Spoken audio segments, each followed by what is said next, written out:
Bien, si alguno vio un pequeño problema, si a alguno se le cortó, está bien. Corté yo porque no tenía la confirmación de ustedes.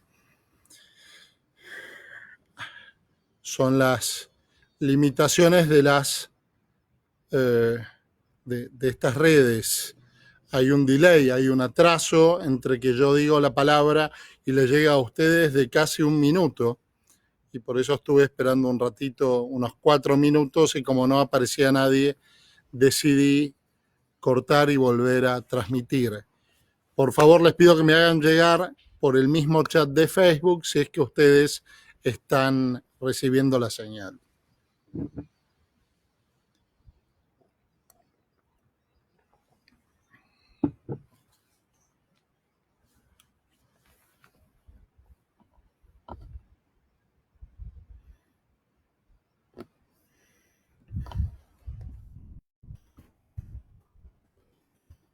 Ok, perfecto. Bueno, sábado santo, buen día a todos. Bien, como verán, otro entorno, otro escenario, otra ropa, otra introducción, sin canto, sin imágenes. Hoy es un día anodino, por decirlo de alguna manera. Es un día vacío, y eso es ni más ni menos lo que celebramos hoy, el vacío. Saben, durante mucho tiempo se habló y se sigue hablando en historia del arte del horror vacui, que sería básicamente el horror al vacío. Esa desesperación de querer llenarlo todo, que lo vemos, por ejemplo, en el arte barroco o en el arte musulmán. Vieron, los musulmanes no dejan absolutamente nada vacío, lo llenan de filigranas y flores y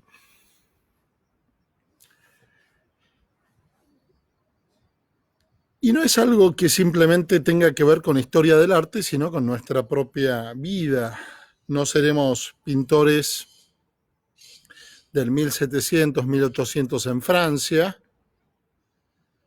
No seremos tampoco artesanos de los califatos de Medio Oriente, pero el vacío nos cuesta horrores habitarlo, porque no estamos hechos para él y porque además nos causa una profunda angustia y opresión. Estamos hechos para el vínculo y el vacío es ausencia de vínculo. Estamos hechos para la plenitud del ser y el vacío es aparente ausencia de ser. Estamos hechos para estar relacionados y el vacío es soledad, pero no la soledad linda de entrada, sino lo que la Biblia llama la soledad poblada de aullidos, la soledad de aislamiento, la soledad esa que carcome el alma. El horror vacui lo tenemos nosotros cada vez que chequeamos el celular para ver si alguien escribió, para ver si alguien contestó. Dicen que se chequea más de 20 veces en el lapso de 5 minutos. Y nos parecerá obsesivo, pero controlemos a ver qué tal, cómo es nuestra disciplina con las redes. Y un argentino medio, chequea alrededor de 15 veces cada 5 minutos el celular para ver si le llega algo. Estemos o no estemos en esta categoría, sabemos de lo que hablamos. Me voy a correr porque la luz está dando rara. Muy bien, acá estamos. Bien, ahí estamos. Esta realidad de ausencia y de horror del vacío La tenemos también en nuestra espiritualidad. Nos parece tremendo estar en silencio. Las adoraciones tienen canto y canto y canto y canto. Las misas necesitan llenar los silencios litúrgicos con canciones de meditación o con algo de fondo, porque si no parece que lo que tenemos es poca cosa.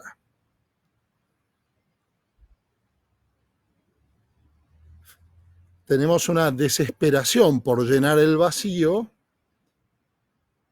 en todos los planos, en todos los planos,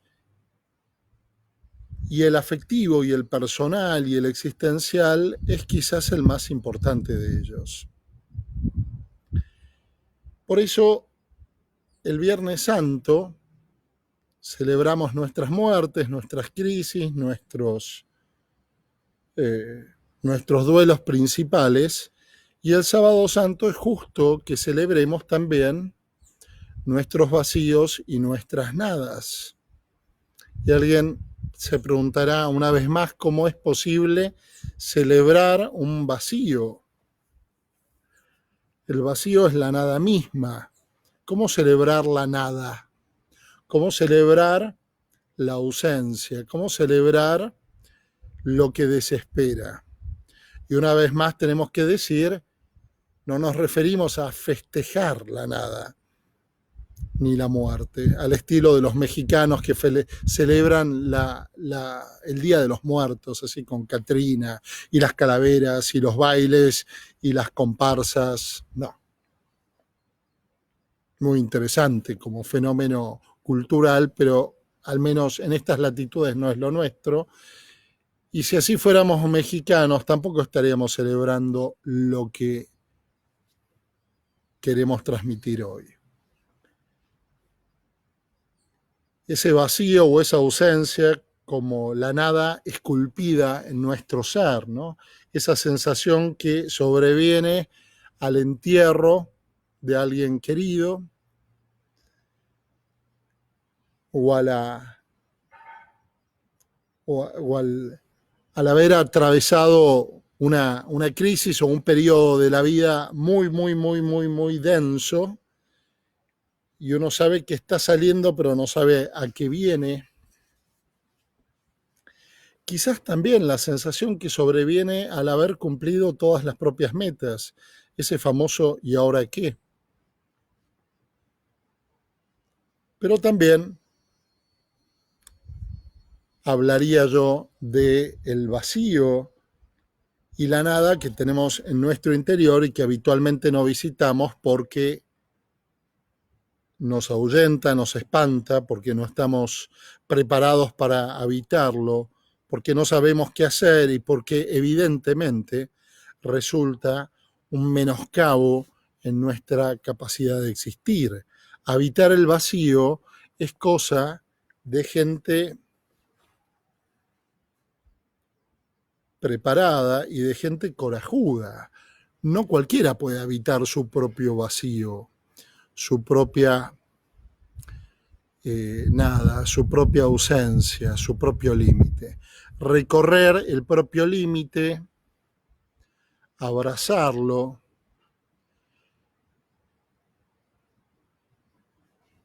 sentir tocarlo, sentir que uno es hasta ese límite y a partir de ese límite no es más, puede ser tremendamente doloroso, a la vez que realista, porque uno se conoce cuando empieza a visitar estos límites. Soy esto, me encantaría ser esto otro, pues no lo soy.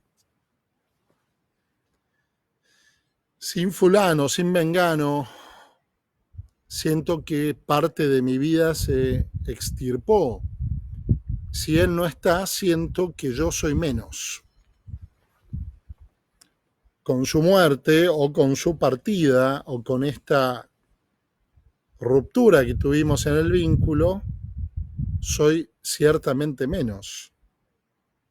Y es esa negatividad, ese hueco, ese no dentro del gran sí que es la vida, lo que tenemos por celebrar hoy. El día insólito del Sábado Santo que interpretamos como un vacío de antesala de la nueva vida. Pero la antesala no es la sala, y el vacío hay que transitarlo, y hay que vivirlo, y hay que abrazarlo.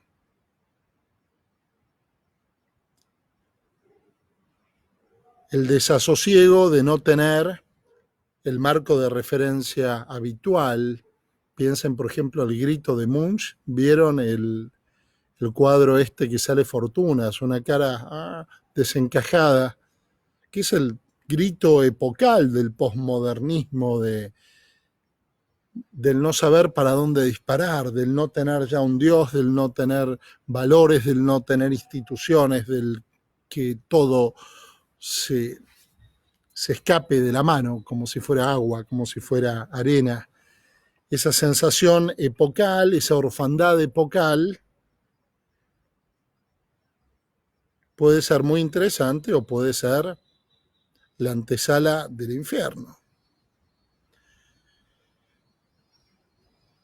Esta experiencia que compartimos más que nunca con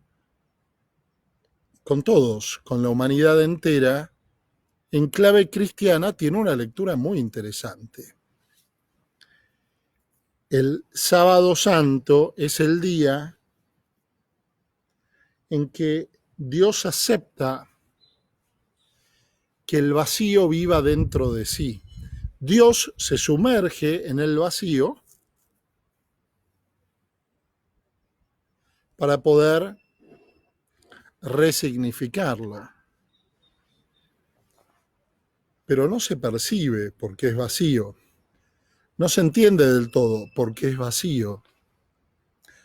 No se ve porque es vacío, y el vacío no se ve. Solo se entiende cuando es llenado por otra cosa, pero el vacío duele, angustia, amarga. Y sin embargo es tan nuestro y tan de Dios desde aquel Sábado Santo que merece que lo visitemos y que lo recorramos.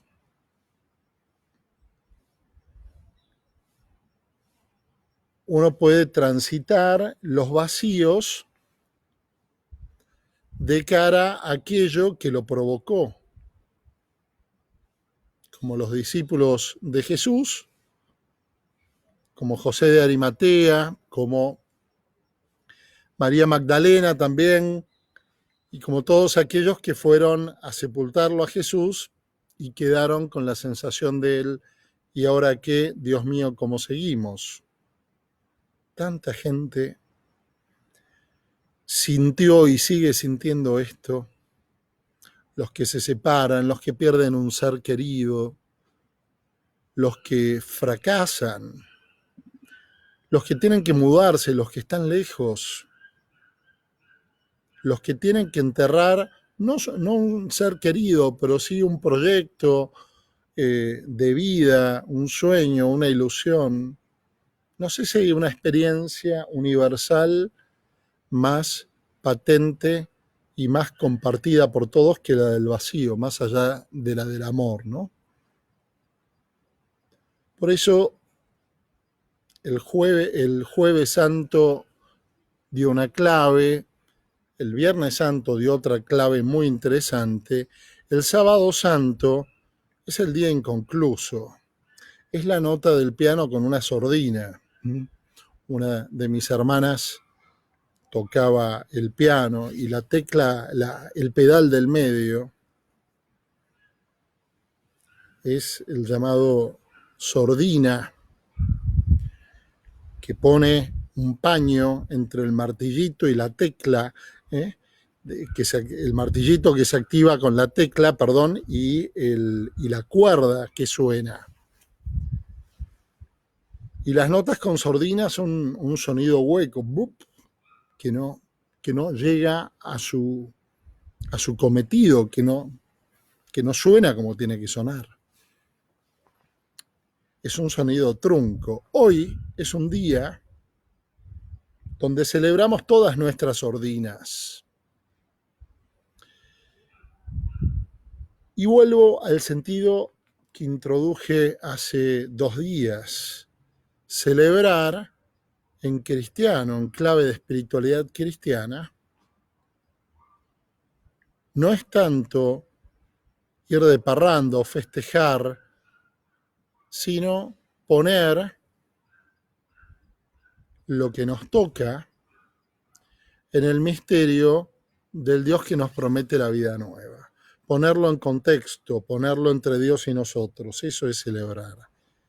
Señor, acá estoy yo con mi vacío, con mi no sé a dónde ir, con mi soledad infinita, con mi frustración, acá lo pongo, entre vos y yo, acá está. Habitalo para que yo lo habite.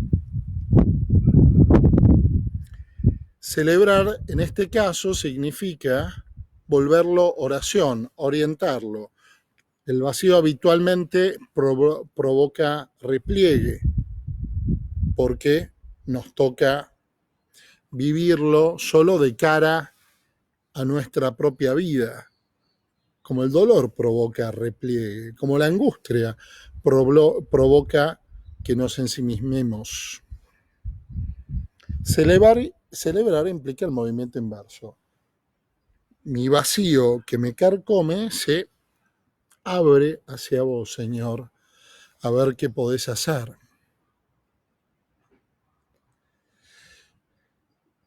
Yo no quiero dar claves antes de tiempo, porque la única manera real de celebrar un vacío es transitarlo.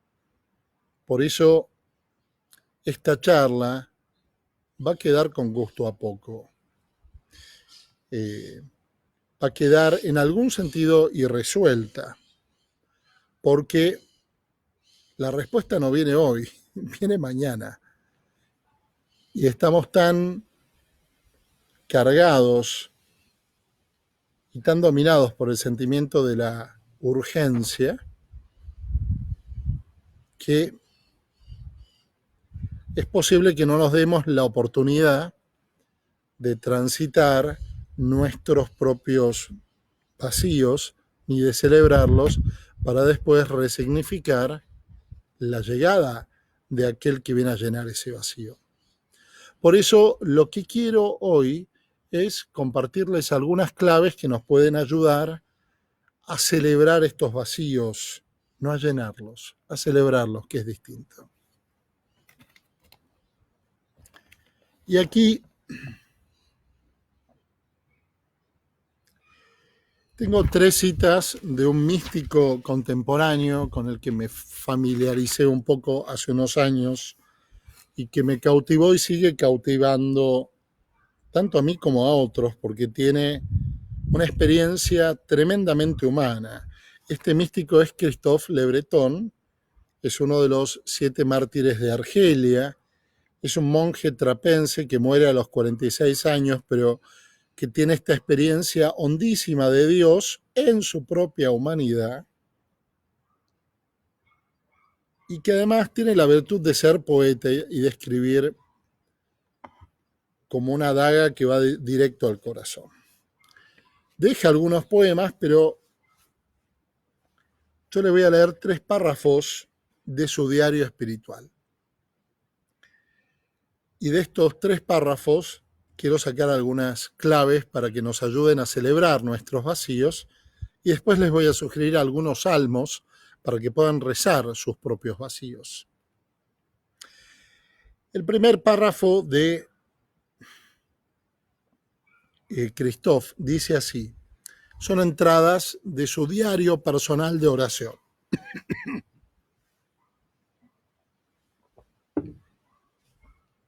Comienzo este año en el vacío, al borde del absurdo cuya amplitud inmóvil y confusa debo reconocer claramente en mí.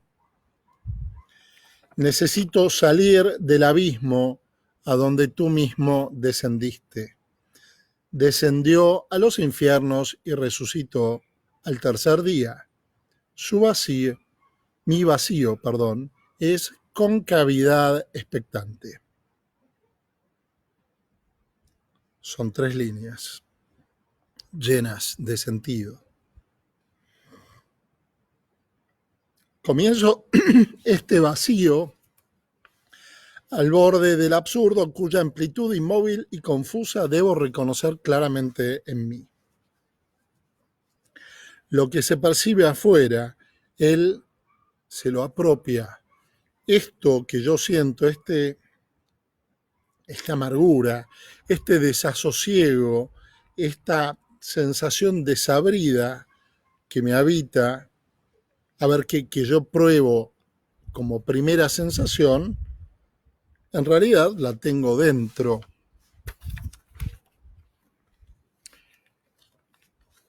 Es una apreciación casi psicológica o de introspección, de insight, fenomenológica, dirá algún filósofo. Apropiarse del vacío, o más bien registrarlo como que nos habita. Hasta acá lo pudo haber dicho un judío, un agnóstico, un musulmán, da lo mismo. Acá es donde empieza a girar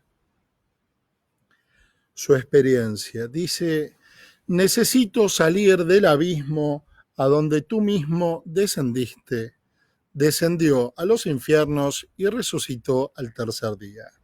Epa, aquí hay una asociación que nos sirve mucho. Mi abismo es tu abismo, y tu abismo, Jesús, a ver por acá el dedito, y tu abismo, Jesús, me habilita a salir del mío. Aquí hay un eje inmenso. Mi experiencia humana solo se entiende a la luz de lo que estoy celebrando y de lo que creo que vos hiciste conmigo, Jesús. Mi abismo es para que vos desciendas en él y resucites de él. Pero si yo no me lo apropio, no puedo sumarme a este movimiento tuyo. Si mi abismo es el abismo del infierno al que vos descendiste, quiere decir que, como venimos diciendo estos días, la procesión va por dentro, sos vos el que se sumerge en mi nada. Por eso necesito encontrarte ahí, en mi propia nada. El propio vacío, la propia nada, como lugar de experiencia religiosa. Como lugar de Pascua. Tercera frase de él, mi vacío es concavidad expectante.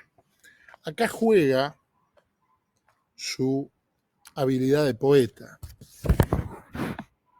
Mi vacío es concavidad expectante. No lo llena enseguida, no. Concavidad es concavidad. Es vacío, pero orientado hacia vos.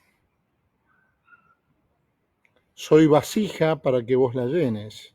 Digamos, el vacío no expecta nada, no espera nada, salvo que sea un vacío espiritualizado, salvo que sea un vacío cristiano. De modo que desde las entrañas del vacío se gesta un deseo de ser planificado y de ser llenado, que en el fondo refresca nuestra experiencia espiritual al máximo. No se olviden ustedes que los judíos caminaron por el desierto muchísimo tiempo. El desierto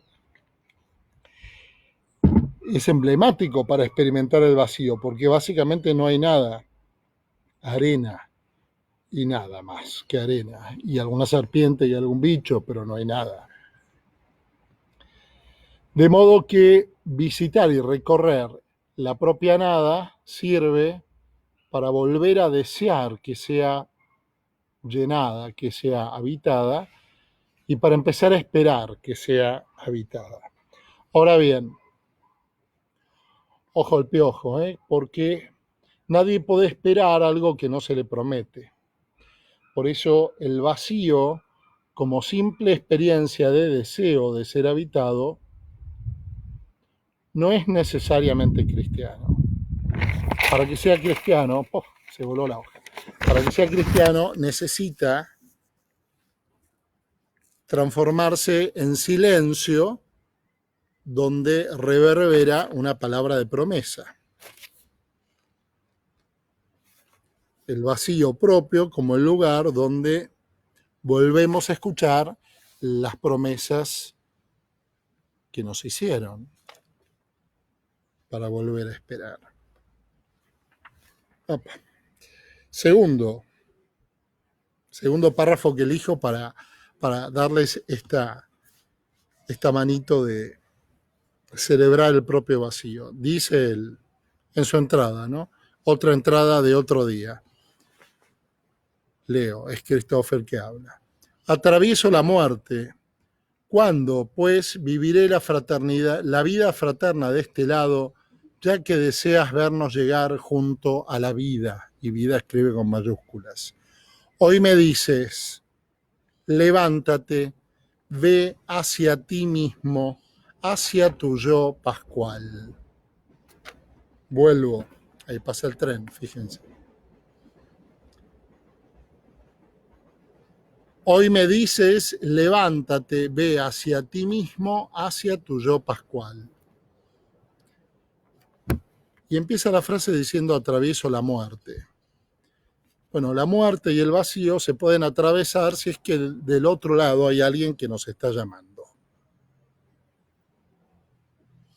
Y en este caso es la palabra de Jesús, que nos promete algo, pero que nos encuentra en la muerte, nos encuentra en el vacío. Vos querés que te resignifique, que te haga de vuelta, entonces tenés que resetearte. Y ese momento de apretar el botón de reset, el off y el on, ese intervalo es nuestro sábado santo.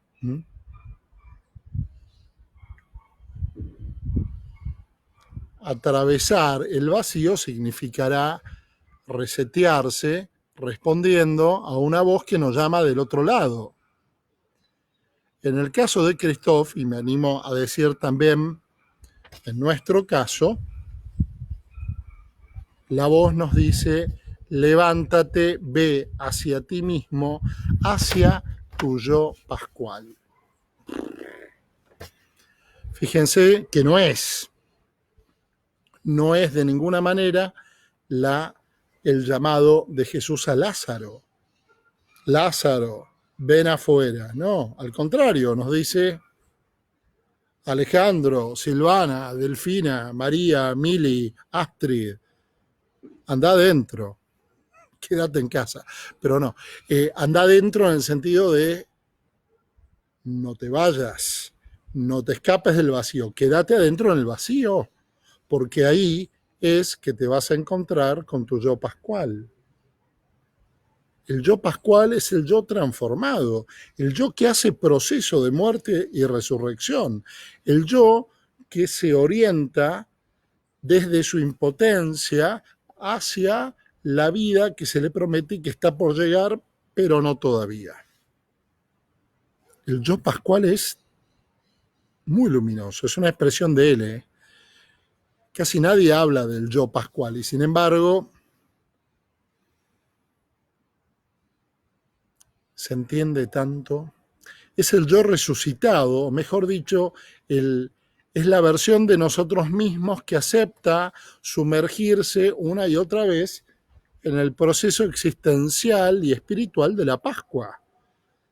Morir para nacer, hay que nacer de lo alto una y otra vez. Ustedes están muertos y sus vidas están ocultas con Cristo en Dios, dice Jesús en Colosenses. Es como si el ámbito o el reducto o el círculo más recóndito, más interno de nuestro yo fuera pascual. Pero la única manera de hacer Pascua una y otra vez es habitando ese vacío, es como... instalándose en el propio sepulcro amigándose con el olor a muerte, con la humedad del sepulcro, con la claustrofobia que nos da estar encerrados, y gemir desde adentro por esa resurrección. Aquí el encuentro con la propia impotencia es fundamental, porque básicamente estar muerto es no poder hacer nada. Jesús aceptó la impotencia propia del hombre para sentir luego de 3 días que el Padre hundía sus manos en su nada y en su vacío para devolverle el aliento. Bueno, esa experiencia de una y otra vez ser resucitados por el Padre en lo más profundo de nuestra nada es el ABC de nuestra fe. Es la Pascua vivida en nosotros, es nuestro yo pascual. Digamos, el yo pleno, el yo de la vida plena, nunca es estático. Vive muriendo y vive resucitando. Porque ese es el ritmo del amor, morir y resucitar una y otra vez. Pero no quiero extenderme demasiado. Hay una tercera cita muy potente. Dice, me siento vacío, privado del sentido de las palabras recién pronunciadas con persuasión y convicción, amar y orar. Eran poderosas de fuerza, luz y verdad, no de mí, sino del Evangelio, y esta tarde les he perdido el gusto. No me dicen nada. Tú las has dicho, yo simplemente las capto al acecho de tus labios. Tus ojos me invitan al silencio donde tú las formas. Yo voy a callarme en ti. Tremenda frase otra vez.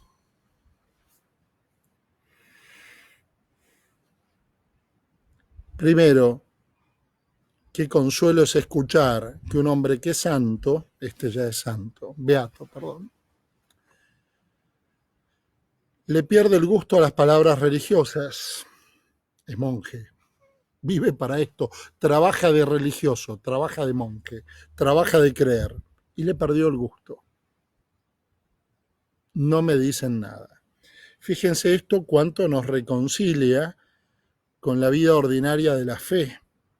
Creemos sumergidos en una cultura que estimula todo el tiempo a los sentidos, que cuando no sentimos ya no creemos.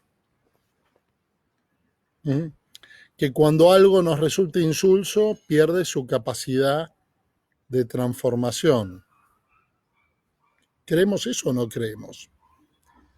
Si no vibramos, si no tenemos como sensaciones eléctricas en el cuerpo, cuando cantamos un canto religioso, es que ya le perdimos sentido a la fe. Acaba de decir este beato, les perdí el gusto, esas palabras no me dicen nada, esto es vacío. ¿Por qué lo dice con tanta libertad? Porque la Pascua nos habilita a no sentir. Porque el Sábado Santo es el día del es el día de la nada sostenida como parte del todo dinámico del amor. Pero no se queda ahí, no dice, punto, desconecto, ya no siento nada más, chao, me voy. Dice, hoy tú las has dicho, yo simplemente las capto al acecho de tus labios. Fíjense, siente nada, pero está orientado hacia él. Y después remata la frase diciendo, tus ojos me invitan al silencio donde tú las formas.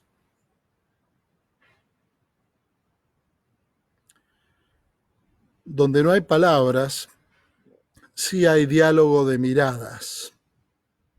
Y para él la oración, más que un diálogo sesudo de conceptos nuevos que nos ayudan a ver o resignificarlo todo, para él la oración en este momento se transformó en un diálogo de miradas. Tus ojos me invitan al silencio donde tú las formas, como si la propia mirada de Jesús nos llevara al silencio, a la nada, a esa antesala de la palabra que es el silencio habitado. ¿Saben qué? Sin silencio no habría música. Ta, ta, ta, ta, ta, ta, ta, ta, ta, ta, ¿no? Sin silencio no habría melodías. Sin pausas no habrían palabras significativas. Todos conocemos gente con incontinencia verbal que nos satura, que tenemos que tomar distancia porque no paran, no dejan meter bocado nunca. Entonces, por más que estén diciendo cosas fabulosas, como no para nunca, uno no puede tomar distancia, ni valorar, ni ponderar, ni dejarse atraer por la belleza de lo que dice, porque porque nos invade.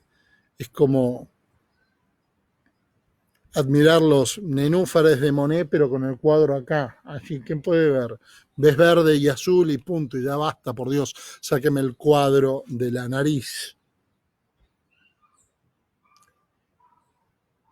Los ojos de Jesús lo invitan y nos invitan al silencio donde Él forma las palabras. Y ese silencio perfectamente puede ser nuestra nada y nuestro vacío. Es como si nos mandara a escuchar y aprender a esperar la palabra y el sentido que es capaz de englobar y de asumir este absurdo y este vacío mío desde la atención de la promesa que Él va a hacer. Pero la misma mirada de Jesús nos lleva al silencio, vacío, nada, para después sorprendernos por las palabras que Él larga. Y Él remata esta frase potente diciendo: yo voy a callarme en ti. Díganme si no es una declaración maravillosa de actitud ante el silencio existencial, ante la nada. Yo voy a callarme, sí, pero voy a callarme en vos, Señor. Yo voy a evitar la nada por un instante. Voy a dejarme carcomer o esculpir el sinsentido en mi propia vida, pero orientado hacia vos. Me voy a permitir no entender, me voy a permitir no poder dominar esto que me está mareando, que me está sacando de mi eje, pero en vos. Voy a callarme en ti significa orientar lo desabrido y lo corrosivo del silencio hacia la mirada y hacia la boca, de donde sale el sentido que después me va a arrancar de ese silencio, de esa nada y de ese vacío. Otra vez, concavidad expectante, no es concavidad a secas. Una vasija sin nada adentro no es nada, en realidad. Una vasija que está a punto de ser llenada por vino, epa, es la vasija del vino, que está por ser llenada. Sé que puede ser poco significativo, porque en realidad todo esto enunciado como una serie de tips para vivir lo desabrido no vale la pena. Solo cobra sentido cuando uno se anima a habitar y a chapotear en el propio sinsentido o en la propia nada. Lo interesante del Sábado Santo es que no es el último capítulo de la serie. Viene otro, que es el que muestra el fresco magistral que está detrás de de, este, de esto que en sí mismo parece inentendible. Es casi una cuestión de distancia y perspectiva, ¿sí? Es como si estuviéramos viendo el juicio final, pero tan de cerca con un microscopio que solo vemos un, un color borrabino que resulta ser del manto de Jesús. Pero lo único que estamos viendo es una milimétrica parte de ese fresco monumental. Bueno, la experiencia del vacío tiene mucho que ver con esto, ¿no? Con tener la, la vista o la boca o el cuerpo entero postrado en tierra, confundiéndose casi con la nada. Por eso, y acá vengo a la última parte, para celebrar el vacío, el primer punto es apropiárselo, como decía por ahí. Debo reconocer claramente en mí este vacío, apropiárselo. Les pregunto a ustedes cuáles son sus vacíos, cuáles son sus nadas, cuáles son sus sinsentidos. Hagan una lista, visítenlos, celébrenlos. Segundo punto, orientarlo hacia. Yo voy a callarme en ti. Señor, acá estoy con Jesús, cadáver, encerradito en mi vacío que huele a muerte, y espero, gimo por tu intervención como Padre. Vení y hace algo con esto. Pero sepan que como el delivery en estas épocas como es de cuarentena, tarda mucho más que lo habitual. Dios no viene de inmediato. Pero lo tercero, que tiene todo que ver con el modo de celebrar nuestro vacío, yo diría que estamos llegando casi a la quinta esencia de lo propiamente religioso, y es la alabanza. ¿Saben? Una cosa muy clara es agradecerle a Dios por los beneficios recibidos. Y otra muy distinta es reconocer la grandeza de Dios por más que uno no haya recibido nunca nada. O por más que de momento solo pueda reconocer la grandeza de Dios. Y la alabanza se percibe o surge más simple cuando uno está en contacto con el propio límite. ¿Por qué? Porque la grandeza resulta evidente. Yo nunca voy a olvidar el momento en el que empecé a entender un poquito de lo que es el temor de Dios, cuando estando en la Angostura, en el Nahuel Huapi, estábamos con un gomón, nos quedamos sin nafta en el gomón y el oleaje nos llevó hacia una pared enorme tipo acantilado y yo miré hacia arriba y vi toda esa piedra infinita que se podía caer encima mío, pero que no se cayó. Entonces dije, ay, ya, yo soy esto y la montaña es esto. Algo así debe ser el temor de Dios. Y después le pude poner palabras, ¿no? La percepción simultánea de la grandeza amante de Dios y de nuestra pequeñez confiada. No es simplemente ver qué tan grande es Dios. Eso puede sonar amenazante. No es tampoco ver simplemente nuestra pequeñez confiada, es percibir al mismo tiempo que nuestra pequeñez, nuestra fragilidad se abre a la grandeza infinita de Dios. Y pienso entonces que el vacío es el momento existencial o el espacio existencial, si quieren, para recuperar la noción de la grandeza de Dios, que sin embargo se mantiene en tensión con nuestra pequeñez confiada. Hay 3 salmos muy lindos que nos permiten entrar en la dinámica de alabanza. El primero es el 115. Dice así: ¿por qué han de decir las naciones dónde está tu Dios? Nuestro Dios está en el cielo y en la tierra, por eso me viene afuera. Él hace todo lo que quiere. Los ídolos, en cambio, son plata y oro, obra de las manos de los hombres. Tienen boca, pero no hablan. Tienen ojos, pero no ven. Tienen orejas, pero no oyen. Tienen nariz, pero no huelen. Tienen manos, pero no palpan. Tienen pies, pero no caminan. Ni un solo sonido sale de su garganta. Como ellos serán los que lo fabrican, los que ponen en ellos su confianza.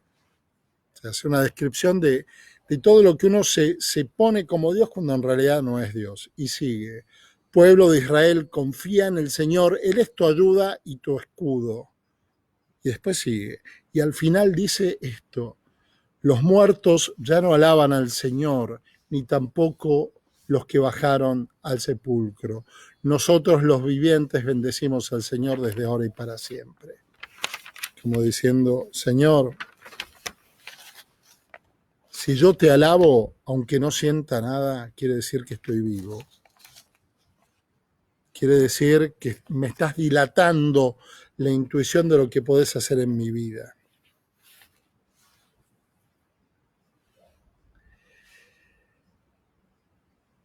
El Salmo 16 dice así: amo al Señor porque Él escucha el clamor de mi súplica, porque inclina su oído hacia mí cuando lo invoco.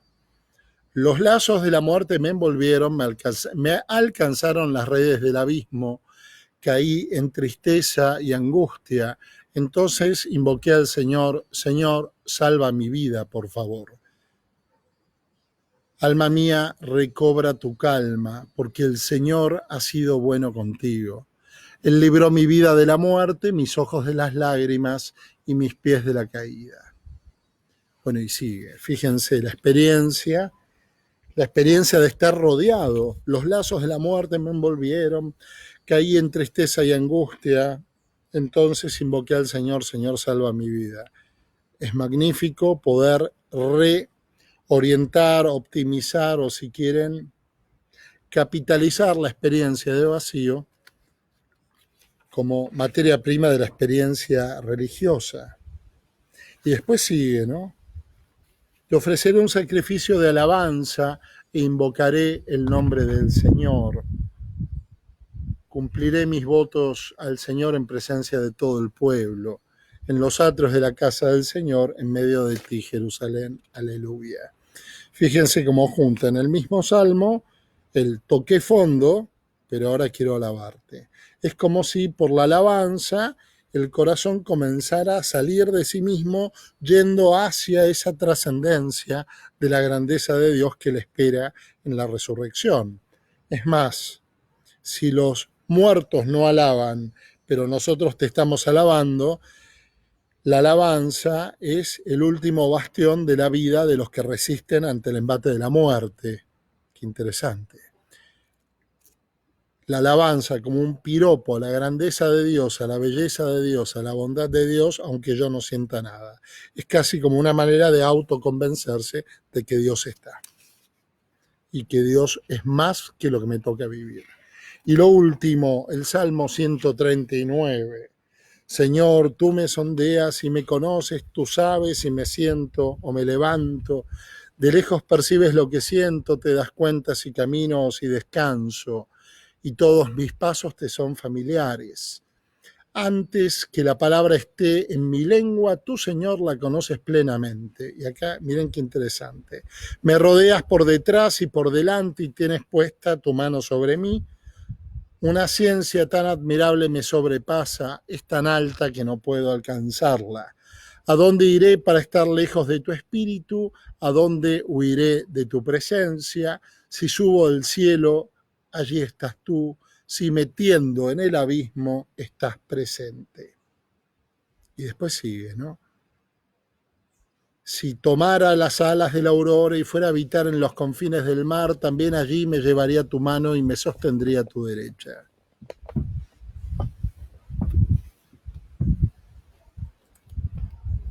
Si me tiendo en el abismo, ahí estás presente.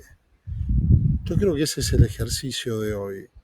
El dejarse envolver por el propio vacío y descubrir que en ese yo recóndito que es el más profundo, que es el yo pascual, ahí la fuerza del resucitado empieza a, de alguna manera, a tensionarnos, no a ponernos nerviosos, sino a ponernos en tensión, a reorientarnos, a redireccionarnos hacia lo que está por venir. Se trata entonces de, a través de la alabanza, reorientar el propio límite hacia esa presencia en la ausencia, a esa presencia que promete ser mayor y que sin embargo por el momento solo se manifiesta en la distancia. Por eso